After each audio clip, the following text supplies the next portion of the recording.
Hey everyone, so today we're going to level up our calculus game. Think of it like adding some serious new tools to your toolbox. Tools for tackling derivatives that, honestly, our old rules just can't touch. All right, so we've all got the power rule down, right? It's our best friend for stuff like x squared, x cubed, where the x is sitting there in the base. But what happens when that x decides to jump up into the exponent, like 2 to the power of x? All of a sudden, the power rule completely breaks down. It's just useless. We're in a whole new ballpark here, and we need a brand new game plan. So yeah, our trusty go-to method has officially left the building, which really begs the question, right? How in the world are we supposed to figure out the rate of change for these weird new functions? To crack this, we've got to think beyond the power rule, and that means bringing in a new player, a concept that's going to be the key to everything. And that key is the number e. Yeah, that e. You've probably bumped into it before, looking like some random number, about 2.718, but trust me, it is anything but random. When it comes to calculus, e is basically the main character. Okay, so what makes E so special? Well, it all comes down to this very specific definition. And what Paul's online math notes really highlights is this limit here. See how it looks kind of like the definition of a derivative? The fact that for E, this whole expression equals exactly 1, that's the magic trick. That's the secret sauce. And here's the payoff. This is why that property is such a game changer. The derivative of e to the x is just e to the x. It's itself. I mean, think about that. It's the only function out there other than 0 where its rate of change is always equal to its own value. How cool is that? It's simple, it's beautiful, and it's the very first new tool we're officially adding to our collection. So let's dig into this magic a little deeper, because e is really the foundation that's going to let us figure out the derivatives for all exponential and log functions. You see, once we know the deal with e to the x, a whole bunch of doors open up. We can use what we know about inverse functions to figure out the derivative of its partner in crime, the natural log, ln of x. And once we have that, we can basically handle any exponential or log function you throw at us, whatever the base.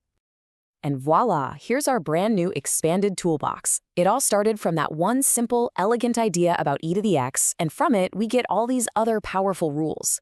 And if you look closely, you'll see that for any other base a, the rules are basically just tweaked versions of the ones for e and natural log. It's all part of the same family. Okay, so we've cracked the code on logs and exponentials. Awesome. But now, let's turn the page to a totally different kind of problem. What happens when our functions get all tangled up? So far in our calculus journey, most of our functions have been pretty, polite. Explicit functions like the one on the left, where y is all by itself on one side. But then you get something like the equation for a circle. Look at that. Y is all mixed up in there with x. If you try to solve for y, it's a huge mess, and you don't even get one clean function out of it. We call this an implicit function. And that presents a real head-scratcher. We know the derivative gives us the slope of the tangent line, but how can we find that slope for something like a circle when we can't even get y by itself to start with? The answer, and this is our second big tool for the day, is a super powerful technique called implicit differentiation. And what it does is pretty amazing. It lets us find the derivative without ever having to solve for y. So let's walk through how this master technique actually works. It's really just a simple, step-by-step process for dealing with these messy equations. Okay, it's actually a pretty straightforward system. First up, you just take the derivative of both sides of the equation, piece by piece, with respect to x. Now, here's the absolute most important part.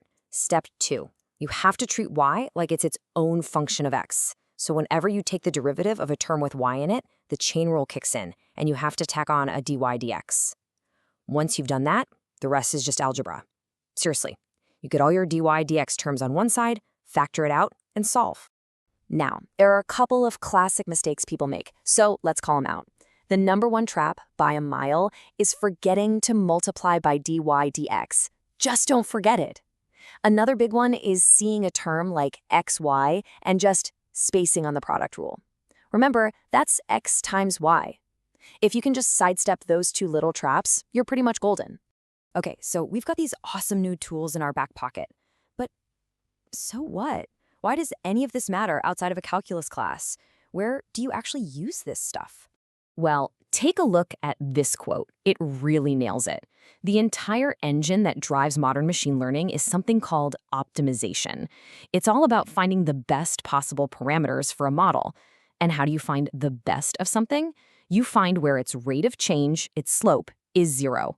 And the only way to do that is with derivatives. This isn't just theory. It's literally at the core of how AI works and learns.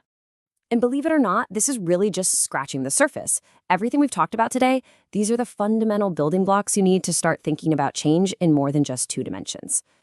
I mean, look at this. We're not talking about a flat curve anymore. That's a whole 3D surface. So how do you even talk about slope on something like that? Well, you use something called a partial derivative. It basically lets you find the slope in one direction at a time, while pretending everything else is standing still. It's the exact same idea we've been using, just leveled up for these way more complex situations. So, think about where we started. We had functions that totally broke our existing rules and equations that seemed impossible to solve. But by adding a couple of new tools, a couple of new ways of thinking, we unlocked them. It really makes you wonder, doesn't it? What other impossible problems are out there right now, just waiting for someone to invent the next new tool to crack them wide open?